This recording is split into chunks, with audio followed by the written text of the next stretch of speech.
అమ్మవారి అవతారం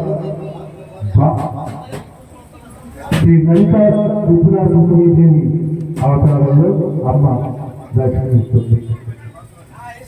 ఈరోజు అవతారం శ్రీ లలిత త్రిపురాసుందరీదేవి అవతారంలో దుర్గమ్మ తల్లి దర్శనమిస్తుంది.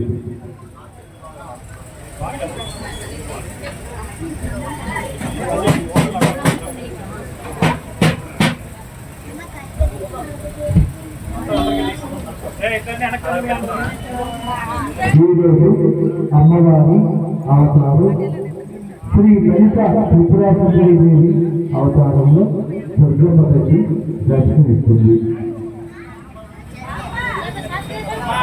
మనం మేము చూస్తే ఈ దైవ కార్యానికి నీ వ్యక్తి అమ్మవారికి పసుపు సంవత్సరాల నిమిత్తం 25 రూపాయలు దుర్గమ్మ తల్లికి చందా ఇచ్చామని ఓ దిక్కుప్రాయం. 4 ప్రేజీలు ఉన్నాయి. ఇక్కడ పసుపు దుర్గాలు నిమిత్తం 4 ప్రేజీలు పెట్టారు కమిటీ వారు. ఈ 4 ప్రేజీలు మొదటి ప్రేజీ